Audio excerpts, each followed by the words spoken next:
This week on page 180, it's a busy month, guys. April is crazy, apparently. Like, we had WrestleMania a few weeks ago, and now we're in The Last of Us, and we've got Star Wars back as well. We want to cover, like, all of the episodes of The Last of Us and Andor. And the reality is, there's only so many hours in the day I have, guys. I work full time as well. So what we've decided to do here is a bit of a special because it's also a very fucking weird month as far as movies go. And we were both chatting about this and agreed on it. So we said, since he's such a big Last of Us fan and obviously joined us to discuss the season two opener, we'd have Tom back on for a Tom pot of course, of the Pop Gold Pod. We'd have him on for a bit of a twofer as we go into the Spoilerverse to discuss the latest episode of The Last of Us season three. But we also want to give our non-spoiler April movies of the month as well. So look, if you don't listen to the movie show, why not? What you doing? Everyone likes movies. It's great. If you're listening to this, you'll really enjoy it. But if you're not listening to the movie show, you still get some movie recs as well that you mightn't have checked out and so on. But we will also discuss Last of Us. If you're here for something specific, don't worry. We've got the timestamps in the show notes. So we may just kick straight into it. Tom, April was a fucking weird month. How did you try and figure this one out? I know at one time we were both struggling for movies of the month. I feel like my April was so divided in wrestling and travel and work that I'm like, I definitely saw some movies. And honestly, if it wasn't for like the last week of things that I kind of caught up on, I would have been like, I can't give this the movie of the month. Because look, I'll put it out there. I'm not ever going to give Minecraft a movie of the month. I don't care if it wins by default. It's not happening, okay? I don't care how I don't excited know. people get for Chicken Jockey. It's not happening, all right? I've been walking around singing Llama Chicken like literally all Oh. month. It's been in my head, but I also agree. Yes, it's not the movie of the month ever in any So month ever. yeah, it there was a kind of a few contenders here. And again, it's still very, very fresh for me. I do want to give an honorable mention right off the bat. And not necessarily because I think it will be my movie of the month, but because I think it's really, really good and I feel like it's going under a lot of people's radar. I mean, I think it's the only time in maybe the last year or two where I had a cinema entirely to myself. There's an Irish language horror film out now, which doesn't even come out. It doesn't even seem like it's an Irish language horror film called. I'm gonna pronounce it the way I think they're trying to pronounce it, which is Freaka, which is Right. F R E fada WAKA. Which be again, if you're an Irish speaker, you're like, why is there a W in there? You don't have many Um, W's in Irish, Yeah. yeah. So yeah, I thought it was a Polish film first, and then I like, clicked into it and it was Irish language. I think it's meant to be like a pronunciation of Freaka, which is like Irish for roots. It's an Irish language horror film that really ties into kind of the folk horror of the Irishness, which we don't often get. And again, I know a lot of time in the show I might seem that when it comes to Irish films that we're like, this is amazing, and people might say you're just saying that because you're Irish. No, I saw another Irish language horror film that I said to you was one of the worst films I saw this year, which I won't bury under the bus. But this one I thought was really, really interesting. Is Ashton Clark, who wrote and directed it. Really small cast. It's kind of almost like a contained horror film that has a lot of real life Irish folklore in it. I thought it was incredibly well shot, and just interesting. Kept me going through it. And also, there's a mid-credit scene that people might miss as well. So that's my honorable mention. I think you should just check it out if you want to support Irish language films and especially Irish horror films because it was just a really cool film that I only saw yesterday. I don't think it's necessarily going to be towards my films of the year, but I think it's very interesting and worth checking out. Um, Nice. that said, I do want to give my film of the month, and again, it was close between this and another film. I don't think it's going to be many people's film of the month. I think that there's another film that everyone is kind of putting up there. I think we got But the same film in a month. I think it's gonna be for context clues. me, I think we got the same. For me, anyway, we'll see. It's going to be the new Raymond Doe's Alex Garland film, Yeah. Warfare. Um, there we go. I was getting ready to fight my corner for this one. Um, No, no, same. it's interesting as well because I think we both had similar feelings to the last Alex Garland film, Civil War, where it was just felt a little underserved and it wanted to be something, but it wasn't really there. It wasn't as great as I thought it was. This is a film that, like, when it comes to war films, I can be very hot and cold in them because it really does seem like a lot of war films are like just rah rah, oh, brave soldiers and oh yeah, and it's kind of loose propaganda. And this certainly might have an element to that to some people, but I think what it did better than a lot of war films is it captured the anxiety, the stress, and just the horror of being stuck in a situation like that. And I feel like we got that a lot with kind of World War II and World War One era films because enough time has passed. And I think now we're at a point where we're starting to reanalyze and readjust to the horrors of the Iraq-Afghani kind of war of the early 2000s. It is given it to by as Alex Garland has mentioned, Ray Mendoza, who was an actual Navy SEAL, also co-wrote and co-directed it, and it definitely feels like it breeds that authenticity. There's a lot of soldiers depicted in the film who are actual real life soldiers, you know, that they're based on real people, and it shows a kind of declassification of it towards the end. And some who are have their faces obscured because presumably they're still possibly in active combat situations or involved in the military. It is not what you think it is from the get-go. At first, it kind of seems like this might be a big kind of operation of a film. Really, it's about soldiers kind of stuck in a situation that they can't get out of.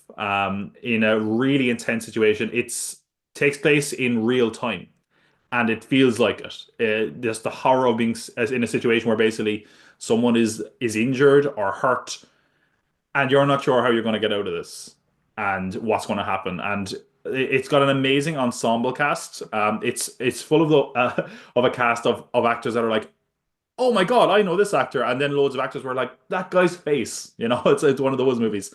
Like, just to name off a few, Will Poulter, Joseph Quinn, Michael Gandolfini, Noah Centineo. That's just a few of them. There's lots of other actors that you're going to see and go, oh, I know him from somewhere. I just thought it put me at the edge of my seat in a way that was interesting and uncomfortable. And it's not an easy watch. Certainly, it's one that I think you'll have to, once I've seen it, I'm going to have to take a breath and give it a second before I jump back into this world. I thought the cinematography was really, really interesting and made for like a real kind of claustrophobic effect that was really effective for the film. The sound, it's rare that you kind of talk about sound in film, you know, because sometimes good sound design is that you just don't notice it. This was like it felt like you were in a fucking war zone, and not in a loud and brash way. The sounds of the weapons, the bullets, it was just kind of intense. Like I would be kind of weary of like showing this to someone who's been in an actual war situation because I do think it would definitely be very triggering.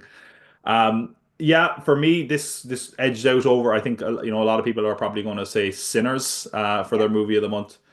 This edged it out for me without going too much into my thoughts on Sinners. I just thought that this was something that felt refreshing, not necessarily in a nice way, but something that felt made me go, "Oh, this is something I've been missing since the start of the year." I feel like I haven't got a film that I've really latched onto for the last few months. This is something where I can be like, "Yeah, this is one to check out." Hmm. I yeah, I had a very similar experience to you, which is how I knew we ended up on the same film. Um, because at one point in April, I was like, am I gonna have to come on the show and say the drop, the Michael Bay thriller, which is way better than it's any right to be. I went into that movie and I was there. I was like, I'm gonna be ripping the piss out of this on the show. This is gonna be shy, but in a way that they're gonna give us loads of material to slag off.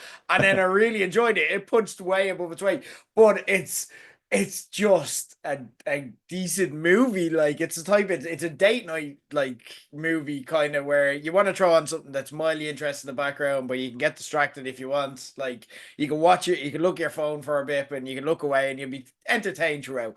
Um, and I was like, I can't turn around and say Drop is my favorite movie, but it was the movie I was most entertained. And then Sinners came along, and I'm like, it's over. It's over. Thank God. We've got our movie of the month. That was really good. And it feels criminal that we're not going to give Sinners more time because it's a really good movie and they went out and achieved it. I think what did it for me and what made me settle on Warfare above Sinners, and this isn't a criticism of Sinners, but I was talking to someone at work today and they were asking me, they're like, what do you think of Sinners? Should I go see it? And I'm like, did you see Dust Till Dawn?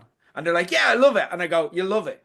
And Yeah. like, it is from Dusk Till Dawn with some kind of racial themes. You know what That's I mean? exactly. And It's from dusk till dawn if they also show you how they set the bar up at stairs, like as well. yeah, yeah, it literally is. But even then, it's like, and it kind of because of that, it lacks kind of the. And again, this isn't a criticism of Sinners. I really enjoyed this movie. I love Dust Till Dawn, so I'm very okay with Ryan Coogler and Michael B. Jordan with an excellent cast behind them remaking it. But it lacks the whole like Dust Till Dawn is very when it turns left, it goes way left because Yeah, it has a really, really good setup storyline that you're like, I am bought into this storyline, and then you're like, what the fuck?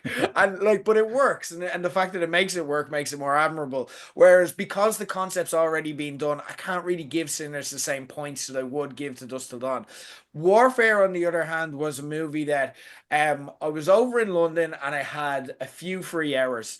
And I was just like, oh yeah, like that seems fine. But I went in wary because, like you said, Alex Garland movies between Civil War and Men, his last release before that, he's retired, quote unquote. Like he yeah, was retired before this movie came out as a director because he takes so much shit. Because what we've said when we've spoken about his movies is that there's a lot to like about them, but then it comes to actually get to the fucking point, and he struggles in that. He's a much better director than he is a writer.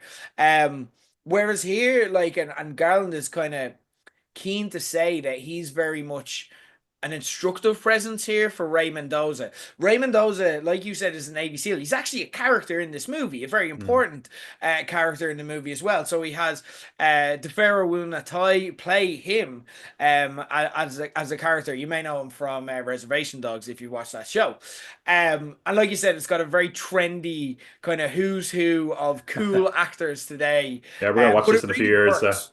See that. Yeah, it really works. Like I went in going, I think I know what to expect of this, and then I just fucking it tied me to like it from the get-go. The movie just like blows you away, like from the Call on Me throwback scene, which kind of depressed me because I'm like, oh my god, Call on Me is a throwback now. Call on Me is like, remember that time, and I'm like, yes, yesterday. I'm like, what's happening? But now this is a callback apparently. It starts with like a bunch of military guys, a very likable endearing scene of them watching Call on Me like while they're at war and they're obviously in Iraq. um, and then it immediately cuts to a street in the dead of night and complete silence. And then all of a sudden you're like, why are we here? What's going on? And it holds long enough. And then all of a sudden the same platoon end up kind of sneaking, like almost ninja like, through the streets. And you can just see the professionalism and the compactness of the group. And these are like highly qualified Navy SEALs here. Um, and then it really gets into it in a way that so often we criticize movies on our show for not being able to do. This gets under the skin. But it's only a 90-minute movie. It's not never long and it never overstays its welcome. Um, the movie was shot in order, and it's the second movie that we've kind of discussed in the movie the month conversation. The first one being I'm Still Here. Um, that has done that for that reason, and it's something that really works because like I'm Still Here, the cast, the chemistry shared between the cast is fucking amazing.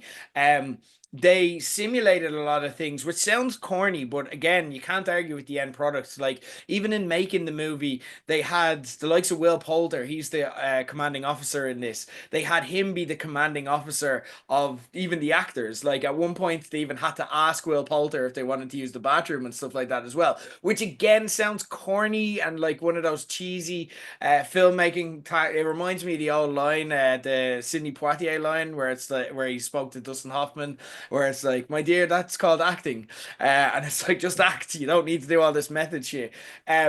But it shines true. These people, and you don't get much plot because apart from the Call on Me scene, it's pretty much like you follow them for a day, and I think that's what makes this really work because there is the intensity that I can only compare to the likes of great war movies like The Hurt Locker and Saving Private Ryan.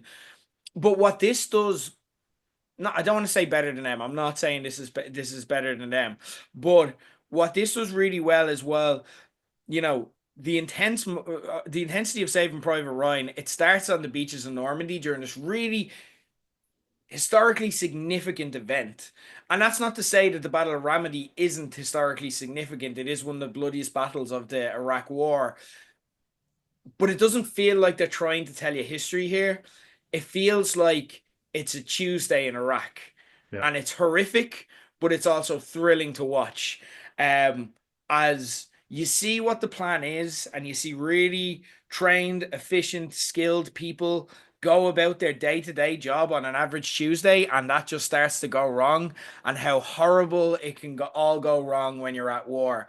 And that is a really effective story because, again, remember, you're not having this great screenwriter tell this story. It's not David Fincher. It's not Tarantino. It's not like these great auteurs trying to give their perception of war and send a message. It is an actual soldier who lived many of these Tuesdays. And whereas we criticized Civil War for being apolitical in a way, this doesn't have a political stance on it. There's a very effective. The last scene is the first scene that I thought. The last scene of the movie proper is the first scene I thought made a political statement, and it was a really effective, subtle one. I won't obviously get into what that is. But aside from that, it feels very apolitical because the movie isn't interested in telling you about that because soldiers aren't interested in the politics of it all. When soldiers are hanging out, they're not talking about should we be here? Do weapons of mass destruction exist? They're getting through their day because this is their job. They're watching Call on Me and going, "Wait, it's," you know what I mean? Like that's what, but that's what this is. It's about this is what a Tuesday in Iraq looks like, and it's fucking horrific, and it is amazingly told. The reactions, the visceral reactions of people. There was someone, and it wasn't theatric or anything, but there was someone who, when there'd be a jump in the movie, would physically jump into their husband who was sitting beside me. And I felt that. Like I didn't do it, but like I felt it. And I'm like, yeah, that's an appropriate reaction because that was an amazingly crafted sequence. I just thought every bit of this worked. Um, and I walked out, and I don't think it's gonna be like my favorite movie of the year. I don't think it's gonna be number one, but it may be in my top 10. But I did walk out going, I don't know if I've actually just purely enjoyed a movie as much as I have this year because it's a weird year for cinema, Mm. and it's the kind of year where I'm just waiting for one movie to come off and blow me away in a way, and this was very close to doing so, and that's an unfortunate pun there, but yeah, not intended, but like that's what this movie did. It was really really good. If you're looking for something under the radar, warfare, if you're into war movies, or you just want to dip your toe into it as well, it's quite intense, it's quite violent, quite gory at times. So be prepared for that.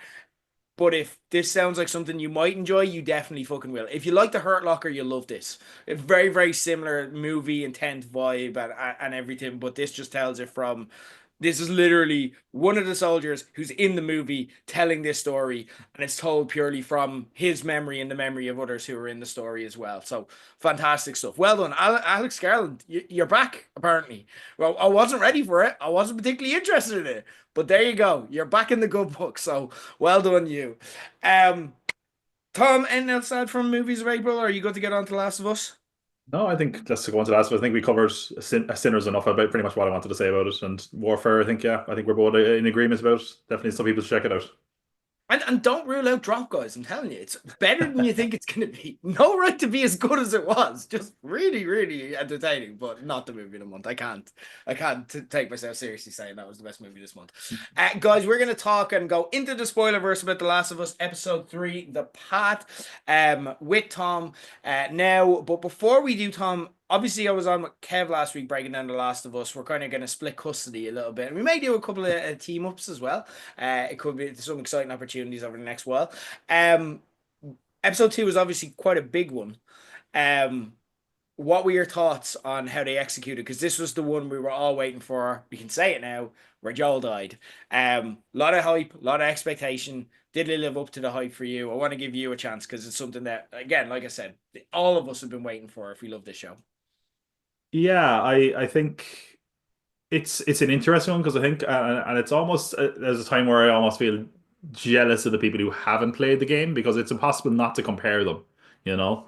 I think what they did was incredibly effective overall. I will say I didn't listen to your podcast last week. I actually was nearly a week behind on The Last of Us. I only watched episode 2 the day before I watched episode 3. Um, so it's kind of been just my own thoughts percolating in there, and I think that they did an admirable job, but I think there's a few things I would just say nitpicks. I would have liked it to actually, and maybe this is the the savage in me, I would have liked it to be a little bit more brutal. To be honest, I know that's fucked up, but I feel like one thing that's interesting is from the game to the show, it feels like they focus a lot more on the emotion of the character here than they did in the game. And I think that's a really admirable way of taking it. But I also think that the shock factor of Joel's death was a little bit less shocking. Now, maybe it just felt that way because when I played the game, I had no idea that was coming, obviously. Yeah. Um, but, I think they kind of drew the scene out a little bit more as well. As far as it was very clear when we watched it on TV that yeah, Joel's not getting out of this. Whereas when playing the game, I was like, oh, there might be a chance, and there obviously wasn't. Aside from that, though, I think it was. I'm not entirely sure about the. They had the big kind of attack on Jackson in the same episode as Joel's death, and I found that a little bit odd. Um, I think Joe's death. What's kind of so upsetting and sad about it is that it is very low key in a way. He literally just gets his head fucking bashed in. And I think something that's always really good about kind of post-apocalyptic media and zombie media, for lack of a better term, for The Last of Us, is the idea that the real threat that the people face as society starts to rebuild is the human threat.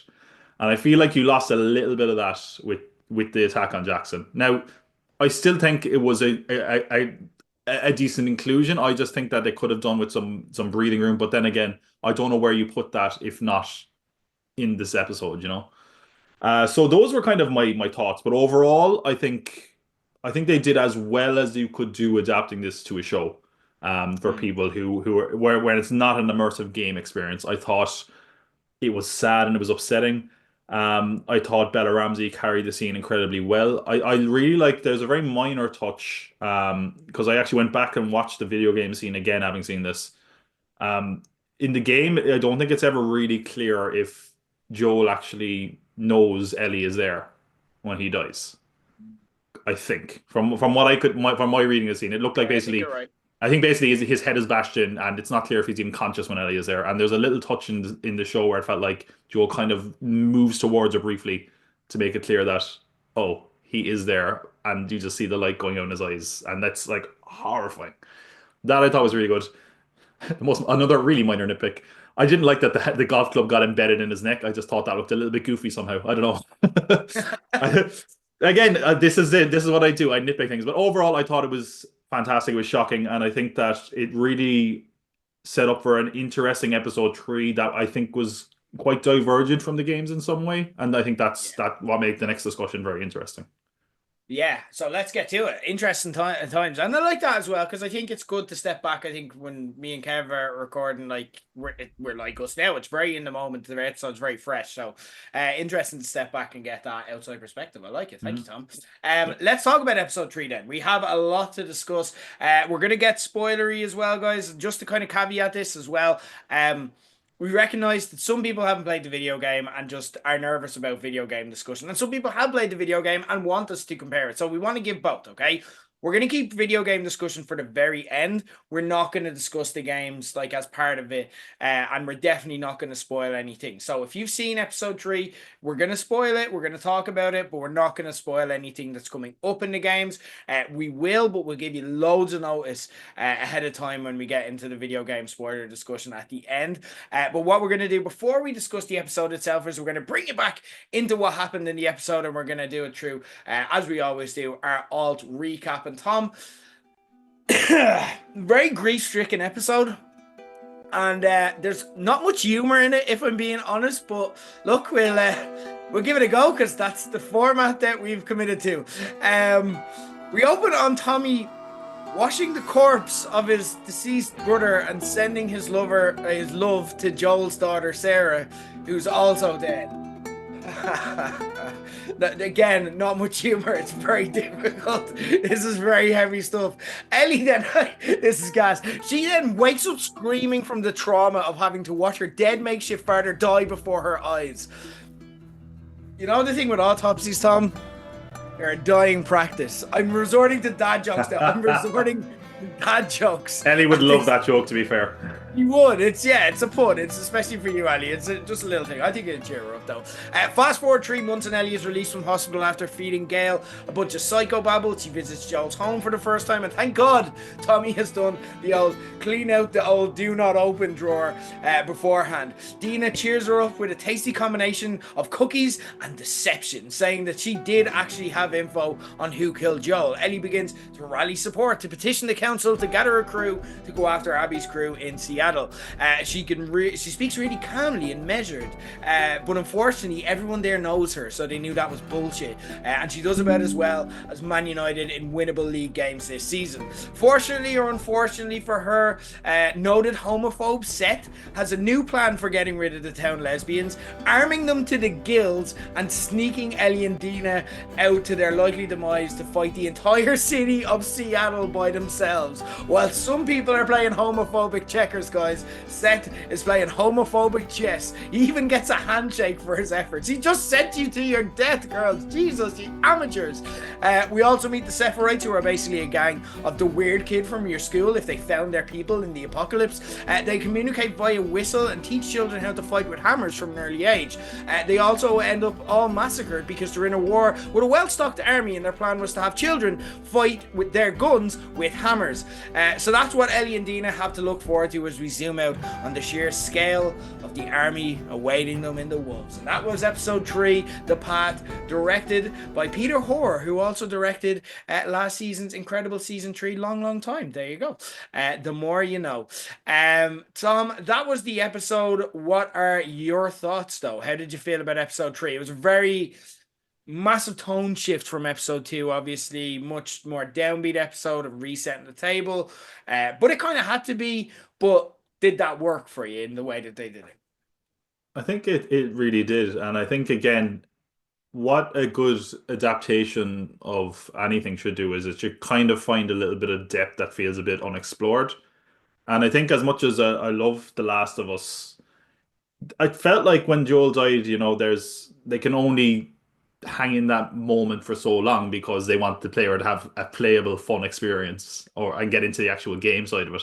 And it feels like in adapting this for TV, they actually had a chance to kind of slow down and hold your breath in the very kind of somber mourning period that would exist with the death of Joel. I know some people are kind of saying it felt a bit slow. For me, I think it kind of needed to be. This is kind of the part of, if we look at this kind of like a cowboy film, a Western, like this is the moment where it's, circle the wagons, round up the posse, we're about to head out to town. And it feels like a lot of Westerns are always like that. And I feel like that was what was needed here. I also think something that it's done really well is that it really feels like they've done a good job of fleshing out characters that in the game can sometimes be a little bit one note or fleshing out the town of Jackson. And I think that's worked really well. So, like, the character of Seth, from my memory, was very kind of one note. Here they gave him a little bit more to do. Again, some people are saying that it was a little bit easy to just say he's a homophobe, but you know what? Maybe he's okay. Or, which again is I think People that's too. yeah, exactly, right. Yeah. Then again, the character of Tommy, I loved the scene, as heartbreaking as it was, where Gabriel Luna was kind of washing his brother's body. It was really, really sad, and I think again the character of Tommy is a character that has always had their moments in the game, but I think giving it moments like that makes it feel like the character feels a lot more fleshed out. And I loved it. And again, Gabriel Luna is a fantastic actor, and I think to have that scene with him was just great.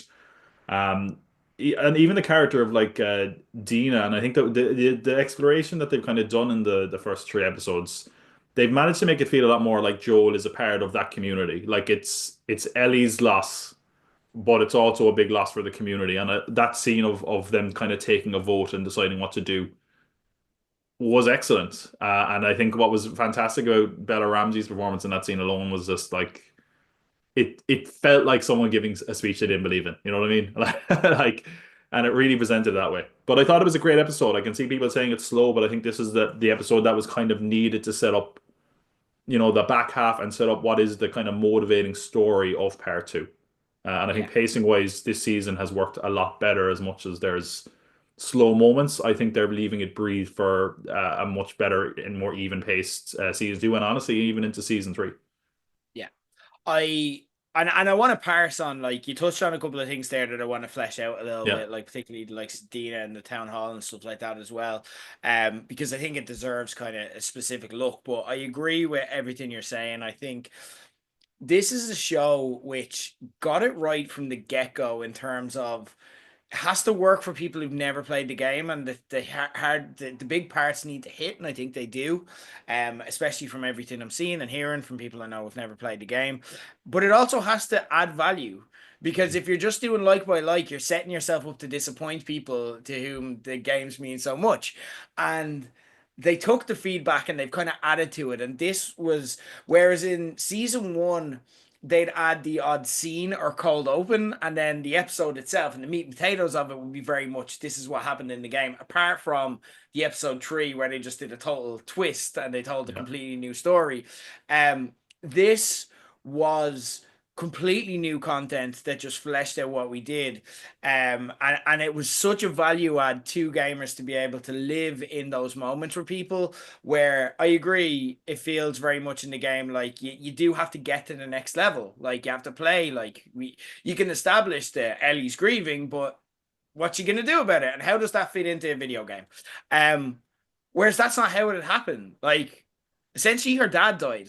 You don't yeah, just, like, again, and I know she goes obviously on a path and a journey, um but you don't just say, right, dad's dead, what's next? That's not realistic. It works in the game because you're a gamer and you want to play, um but it wouldn't have worked in the show, and I think they made it really effective. I want to give a shout out there to Gustavo Santaolalla, whose soundtrack, now it's fantastic anyway, and anyone who knows The Last of Us, and even from watching season one, knows that that's a strength of this show, and it's such an important cornerstone of any prestige TV show, which I think The Last of Us is making its case as standing alongside, shoulder by shoulder, with the best of the best prestige TV. And I think by the time it's done, it's like, again, we're going to be like The Sopranos, Breaking Bad, Mad Men, The Last of Us, and it's just going to fit in.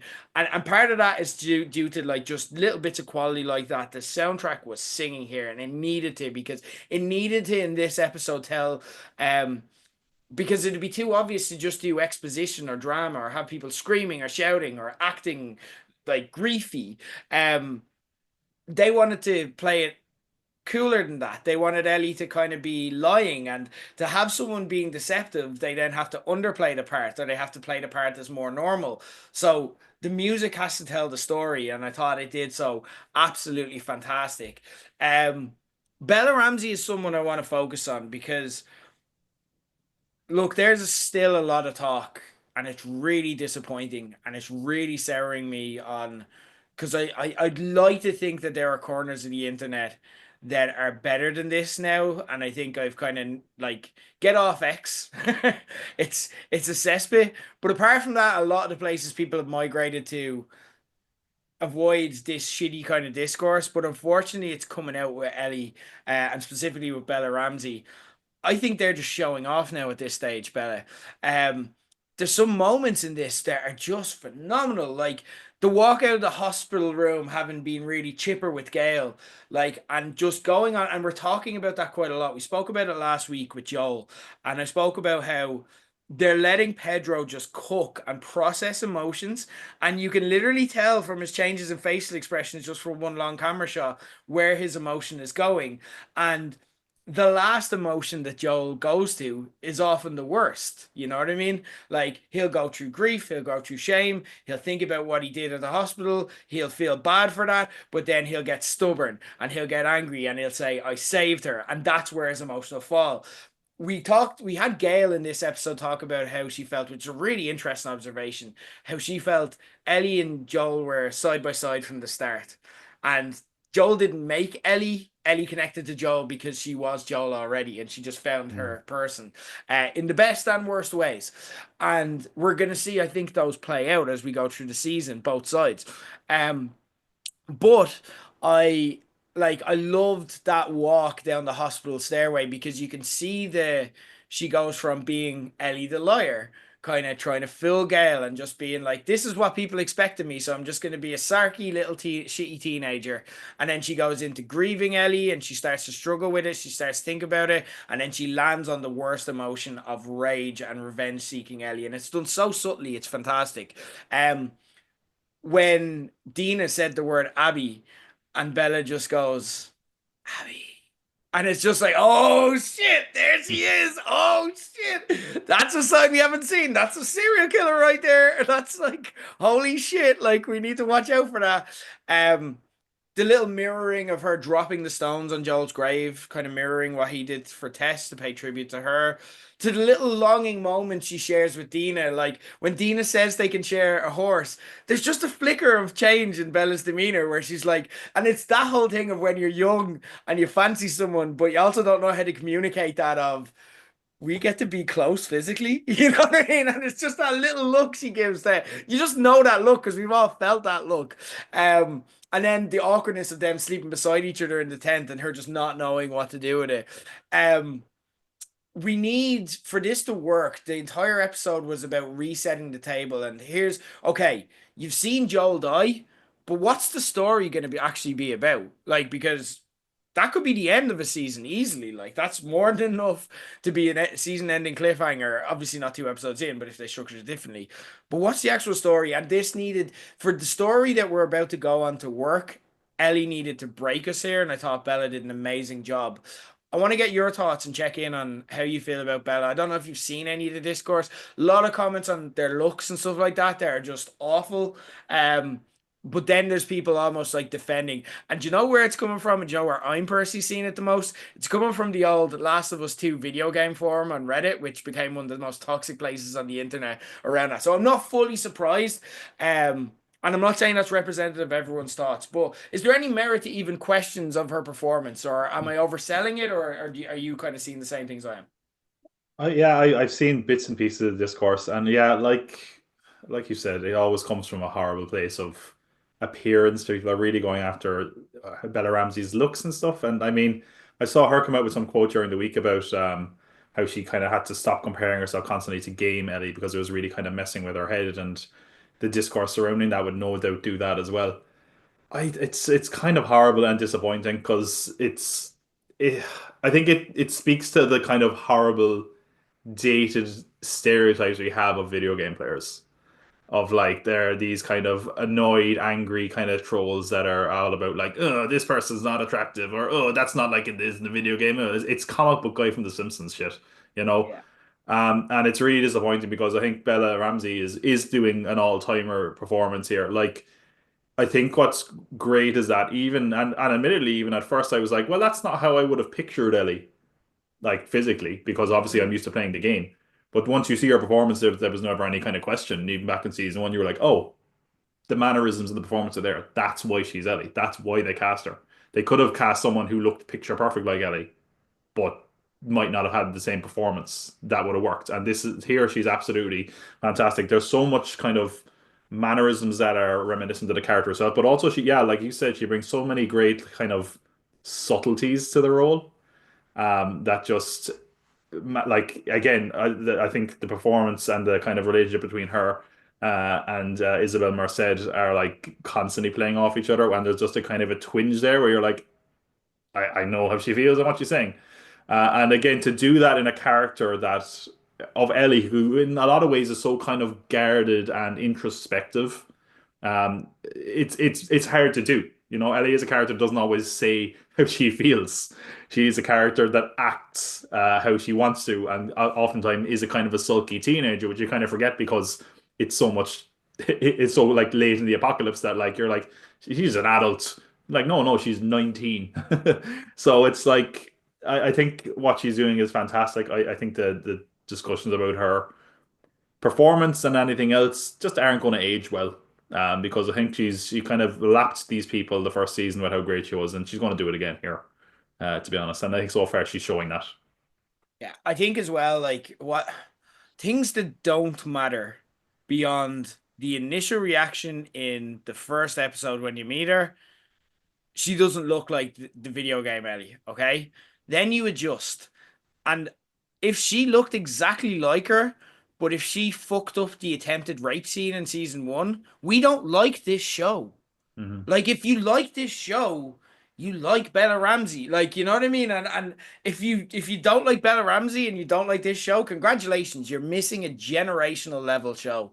Like, you know what I mean? You're the person who's like, yeah, I'm not really into The Sopranos, and then was left out of conversations for the next several decades. You know what I mean? Like that's your achievement because that's what we're talking here. Anyway, one person there's no dispute around. You mentioned it there, and we've already talked about her. Is Isabel Merced. She is. I think she's making everyone fall in love with her. You know what I mean? More and more each week. As Dina, she is absolutely phenomenal, and she's becoming a superstar in the show. In a way that even the character Dina didn't become that big of a star from the source material, but she's just shining and crackling so much.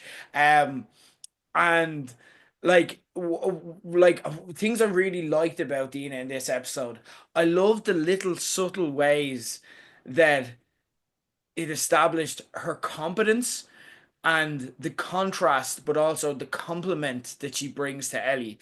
They spoke quite in depth about Dina on the Last of Us official podcast with Craig Mazin and Neil Druckmann. Neil Druckmann obviously created the video game. Craig Mazin is show running, and he also created Chernobyl. And it's hosted by Troy Barker, who played Joel as well. So it's a pure like one for the real fans. But they spoke in this about how um like Ellie is pure emotion, whereas Dina is meticulous. She is a planner, and they balance each other out so well. There's so many subtle hints of this in the show.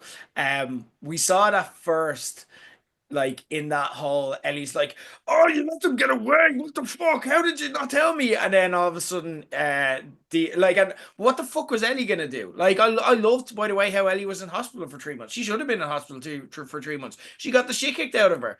Um, but like again, like what the fuck was she gonna do? Whereas Dina's like, yeah. And the only way we know where they're going is to let them get there because we know where they're gonna end up. So I gave them a chance to do so. Um, and then obviously we had the scene of her interrupting Ellie as she gets ready, and she's like, "This is what you need. I've planned it all already. Here's what we're gonna do." And she has the entire operation planned, and it's fantastic.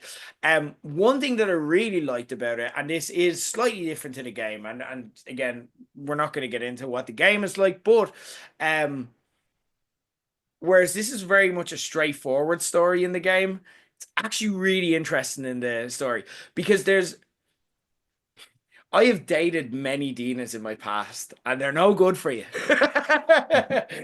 Those people who are effortlessly charming, but they're also kind of head fucks as well. You know, there's a few moments in here, particularly in the tent. What is she Yes. doing? Like, where she's like, "Yeah, I'm back with Jesse," and then she's like, "But once I go kiss her," and she knows. Don't tell me she doesn't know that Ellie's into her. Like, you know, Dina, you knew well what you were doing. Why is she saying after she says she's back with Jesse that she wasn't that high? She is such a tease in this, and it's mean because she's being a tease to someone who is solely motivated by revenge and grief for essentially their makeshift father. That's not a nice thing to do.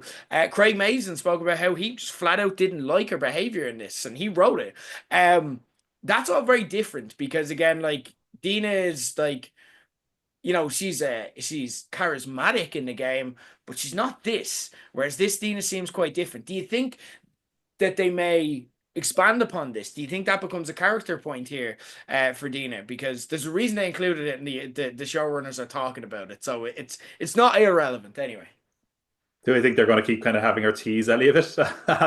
Like, yeah, but that Yeah, seems to be your personality. Like, it yeah. it it does seem like that, right? And I think it's kind of a fun interplay, but yeah, it does kind of make you go like, "What's your end game here?" Mm. Like, you kind of, I think it's just, I think like again, the relationship of the game was good, and I like the character in the game, but I do think like over like a series, I think they kind of have to draw out kind of anything. any potential relationship. I think that'd be kind of quite fun.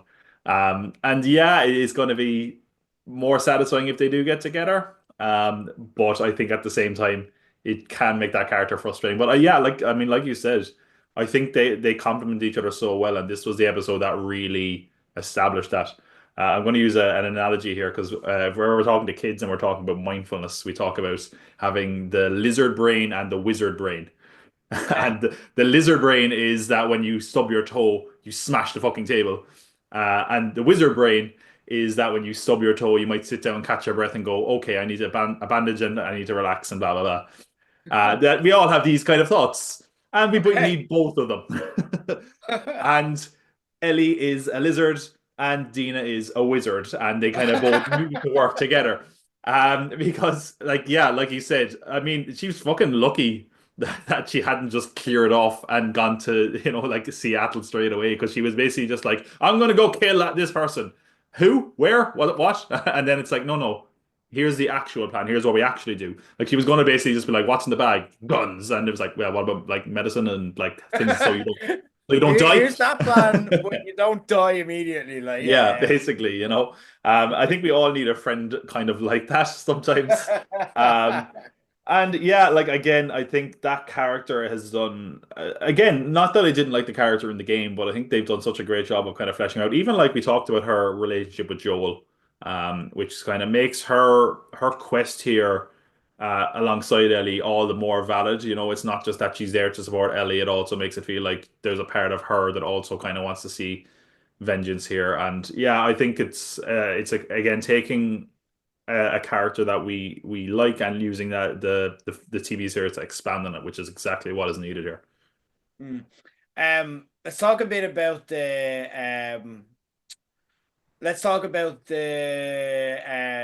town hall I want to discuss. Um, we had kind of here's like kind of we had Seth standing up. I think that's the big kind of takeaway here. But we also had Ella's speech, and she kind of spoke very interestingly.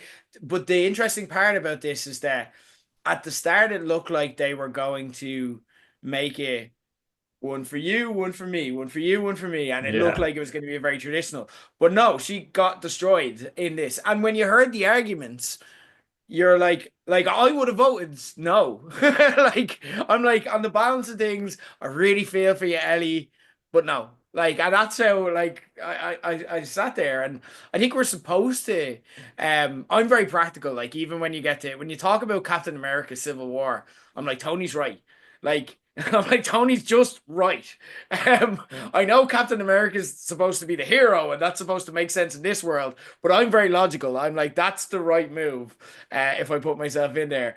So I would have definitely voted no, but I think they played that out quite well as kind of expanded upon. I liked Catherine O'Hara um, being there and kind of watching it interestingly, and how we later found out in our discussion with Tommy that we're like, yeah, she knew that was total bullshit, and she sees Yeah. right through Ellie. I think the Gale character is so amazing as kind of giving us real perspective on the show.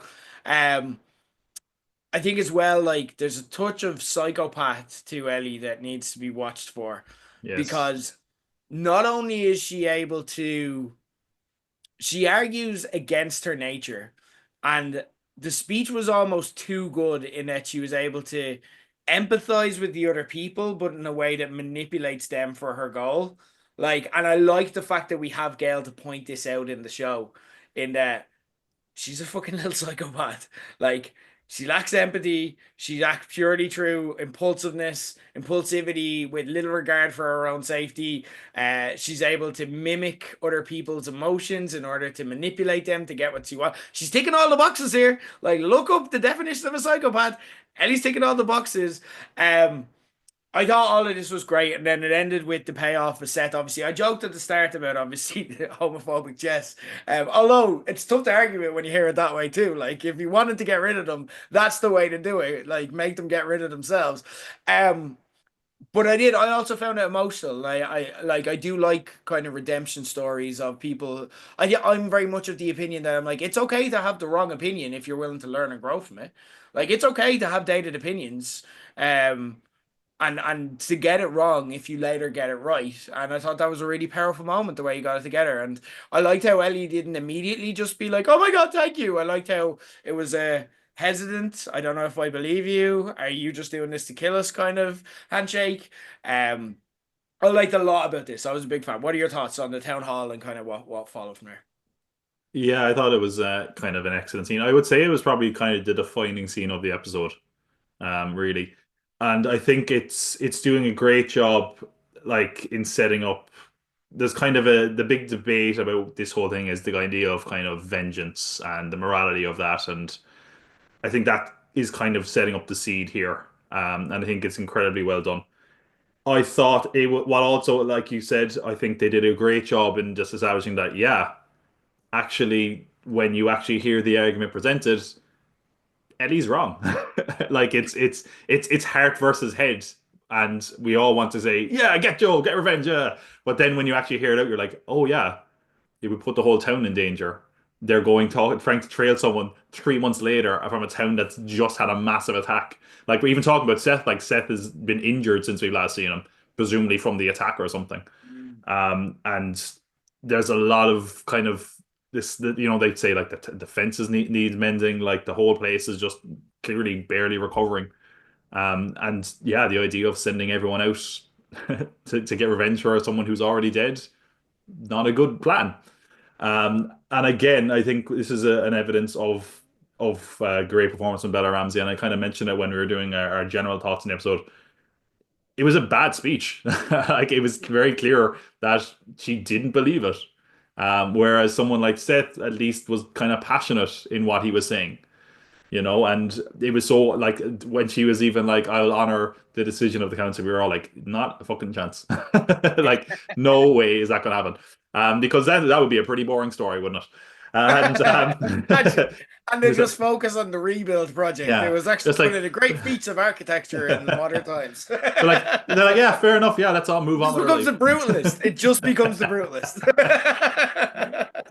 But I think having these characters kind of together, and it really got across the sense of community in Jackson. And yeah, like again, I thought the kind of a lesser show they would have been like no, yes, no, but it was like no, it was like resounding like no.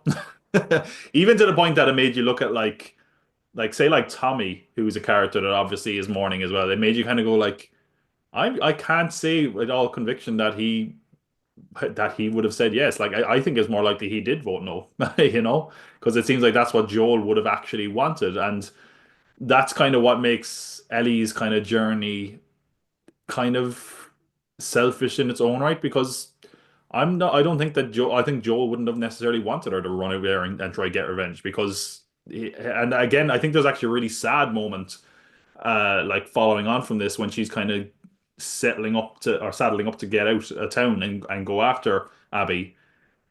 She's going through Joel's belongings and like there's a watch like which is the last thing that Joel's daughter ever gives him, and like basically the last nice memory they have together. And she just kind of takes it up and puts it to one side and takes out a gun. And it's like, oh, oh, this is it's like two of Joel's daughters, like oh, one gave him this beautiful watch and the other was like, no, no, vengeance. And it's really, really sad. But I thought that scene kind of played the blinder. It was really setting, and I think it's one that we're going to come back to as the show goes on, Yeah. about the whole idea of vengeance and where this is all going to end up. Yeah.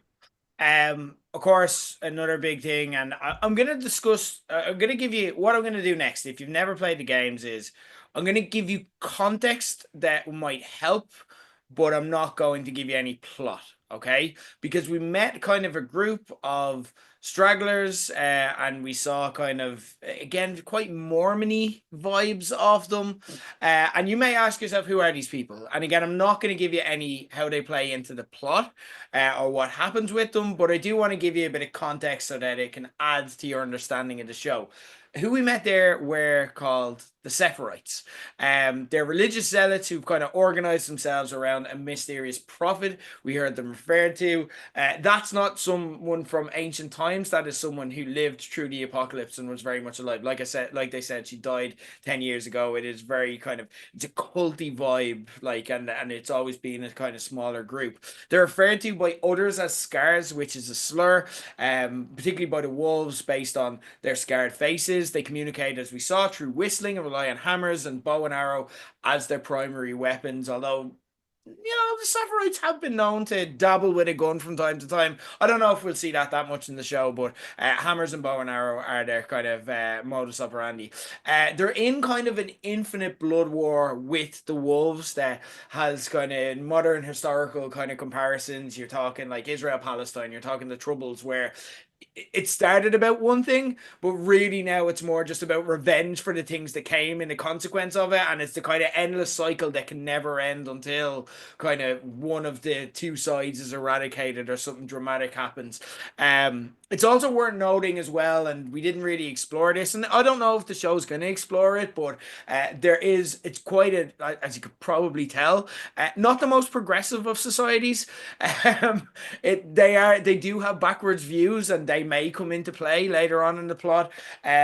Again, very much positioned as kind of the victims and the good guys here as well. There's a cute child that they're trying to train up, and they're trying to keep her safe.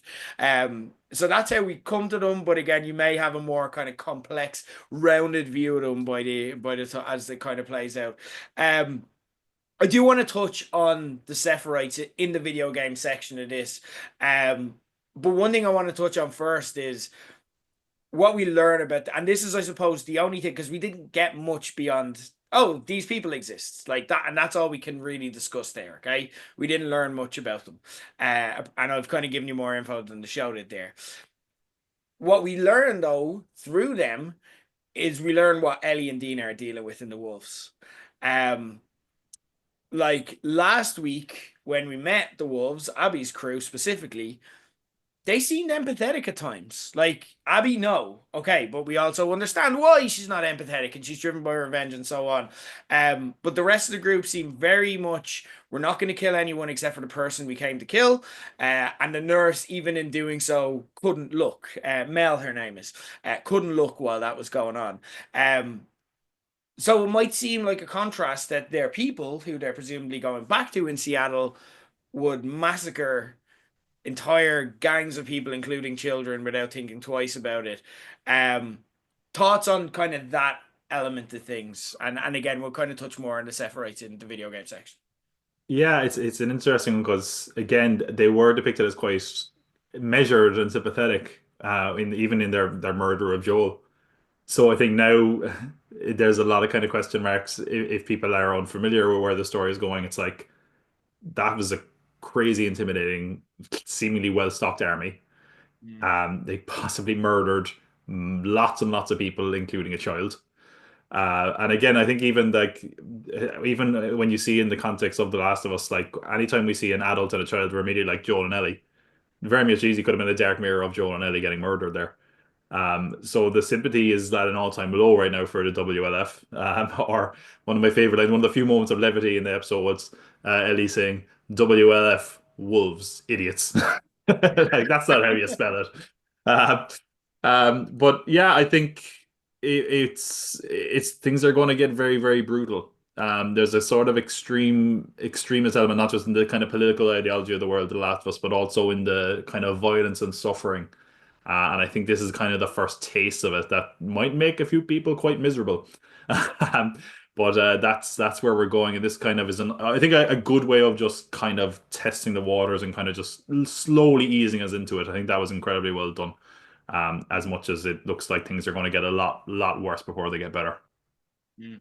You've slowly eased us into the next part of the show, and it's at this point I'm going to give everyone a massive, massive warning. Spoiler warning. We're gonna talk about the video games, okay?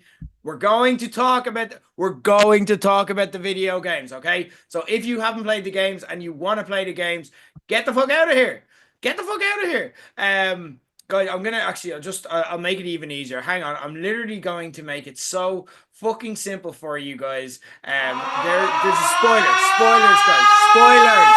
Okay, if you're not listening, we're gonna have spoilers. Okay, guys, you've been warned. We're gonna talk about the video game now. So only play ahead if you played The Last of Us Part Two, because I want to talk about the scars specifically, or the Sepharites. Apologies, that's a slur. I said it myself Ooh. seconds ago. Whoa, whoa, whoa! It's fictional people, guys. They can't be offended. Let's talk about the Sephirites because they're played a little differently here than kind of the first time we meet the Sephirites. They are shooting Ali or Ebby in Ebby and Ali. Ellie. Ellie, not Abby. Um, like they're shooting at her like while she's crouching through the park trying to find Abby.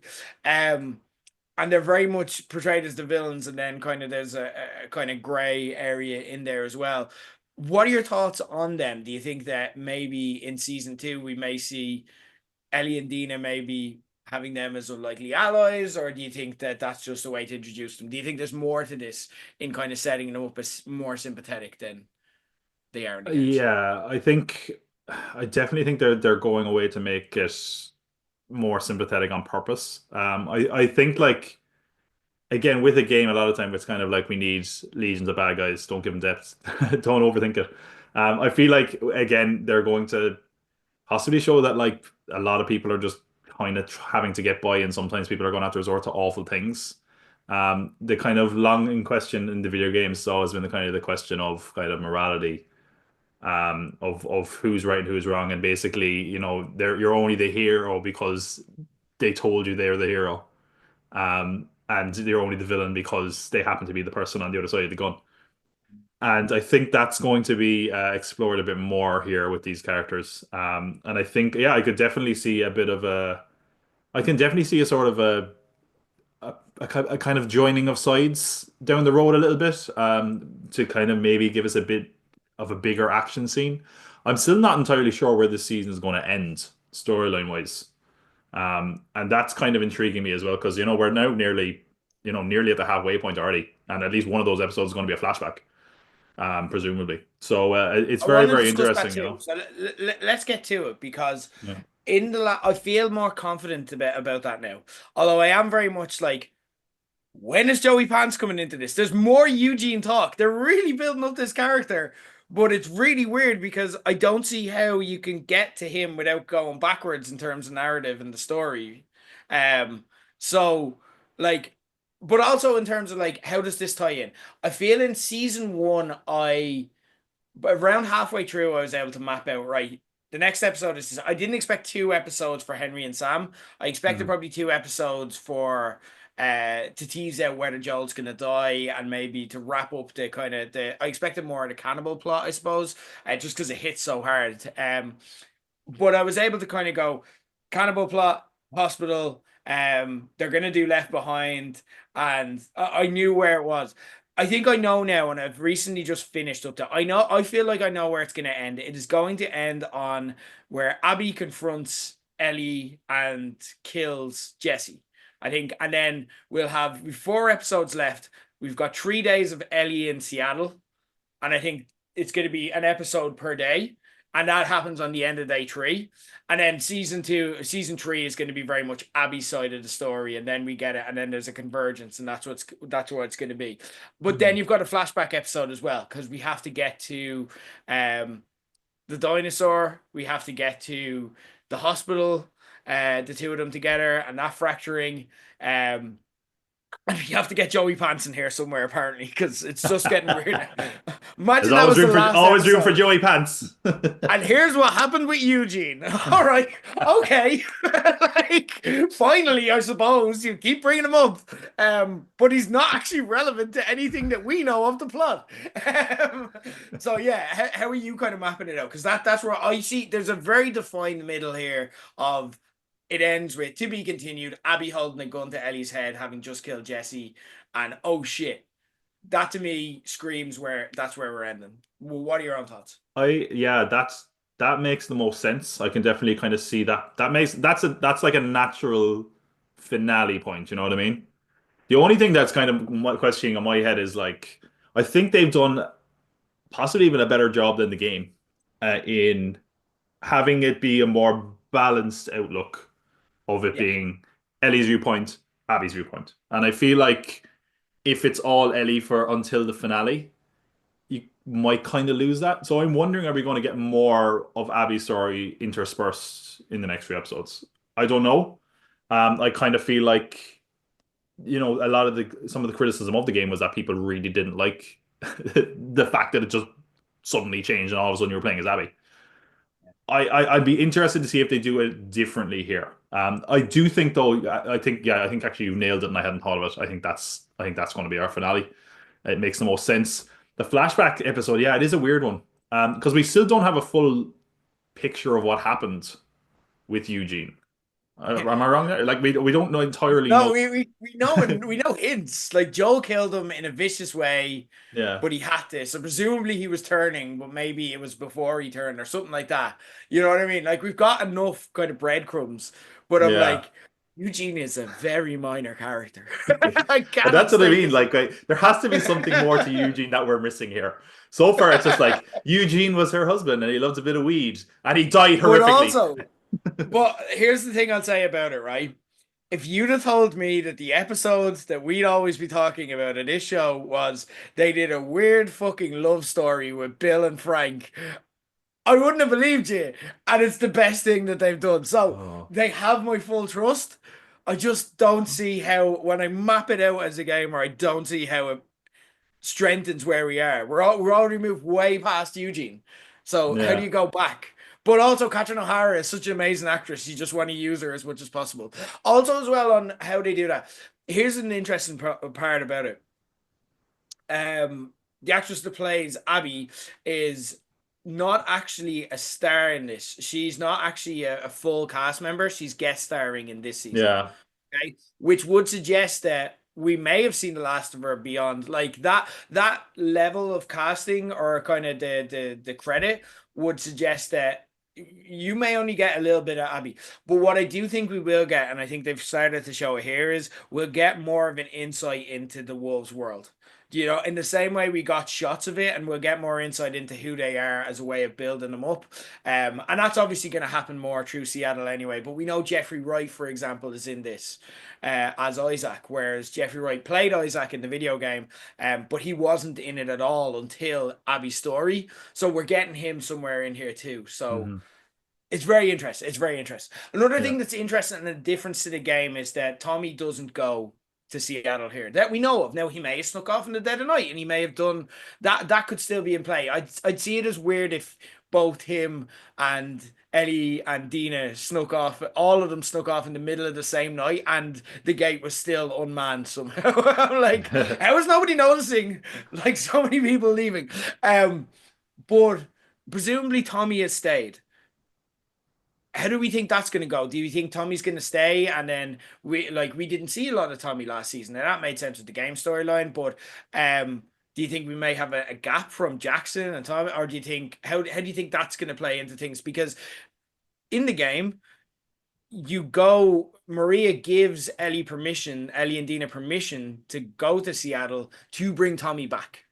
That's why they go to Seattle. Now, Ellie wants to go to kill Abby, but that's the official reason of why they go. Whereas we don't have that this time. How do you see that playing out? yeah. I mean, it's hard to say if like again, it presented the fact that Tommy hasn't gone, and at the same time, I think they've done a lot of work building up Jackson as a big deal Mm, to the point where I'm like, it'd be weird if they just kind of abandoned it now.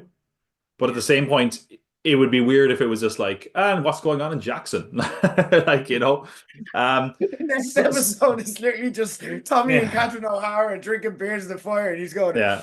"Tell me more about Eugene." And Tell, it's just like, well, what do tell you me should more. say that? Tell me about your plan with that corn again. Actually, that sounded quite interesting. Yeah.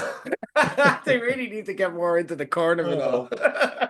So it is hard to call. I'm not like I don't think you cast someone like Gabriel Luna if he's not going to have more of a pivotal role going forward. You know. But where he fits in, I'm not entirely sure. maybe they're kind of saving it as a kind of a twist of, oh, and he actually did go. Um, but I think that's what is interesting is I think like whereas the first season, as kind of we both said at the stage, it was very easy to see what it was doing compared to the game. Like so Mm, much so that you were like, oh, this is this story, and it's going to wrap up and on to the next story, and we know what's next. yeah, This one, there's a few more wild cards at play. yeah, It feels like because the story itself is more expansive and more complex, they're taking that as a liberty to add layers to it to flesh it out even more. yeah. So I don't really know what's going to happen with Tommy, and it's Mm. kind of hard to speculate. I'm assuming we haven't seen the last of him certainly. I do think he's probably going to show up at some point, and it'd be a bit of a surprise. But it's hard to call, Yeah. and I think that's what's making the show exciting as someone who's a gamer. You know, I think that's kind of it's the differences that are interesting now. Yeah, and that's the thing. Like they've made like I think what they've done with this is they've kept the core of the same plot, like it is the same basic storyline, but they've gone that doesn't work in a TV show. You have to feel this way, and they've got so much right. Like there's no anger towards Abby in the same way there was in the video Yes. game. That just doesn't exist because they've got us to empathize with her beforehand, and we understood why she did it, so it made sense. And that like they've just mapped it out in a way of like I feel like they just mapped it differently. Like even the fact that in the video game, Ellie pretty much goes, it's like funeral, bye, peace, I'm out, I'm off to Seattle, and that's it, she's gone. Whereas it takes 3 months here, and it's this whole process that they go through that is worthwhile, and that's what this episode is. Um, and again, like they've kind of gone right, but what if that happened and it wasn't a game and it's real? And what do we need to do and how do we need to do it? For me, I think they've just flipped it because again, we flipped Dina going with Joel instead of Tommy. So Tommy didn't witness Joel die. He heard about it afterwards, which made sense because they needed to give us an anchoring kind of main character figure in the Battle of Jackson. Um, but also as well, remember Tommy's a father now, so and that was a key interesting plot add that they had from season 1 to Mhm. give a reason for him and Joel to have some sense of tension. So again, it doesn't make sense for him to just wander off in the dead of night to avenge his brother. He's got to be more measured as a parent, or he's like disconnects with the audience. So I do think you get him out there. Like the ending of the game is Abby standing on Tommy's neck, pointing a gun at Ellie, having already killed Jesse. That's the way that scene ends when you first do it until you play it out from Abby's perspective. So I do think we get a like for like scene. I think Maria sends Tommy and Jesse together. So I think when Jesse shows up, Tommy's with her. Do you know what I mean? Mm. Because if you remember, I only played this level last weekend.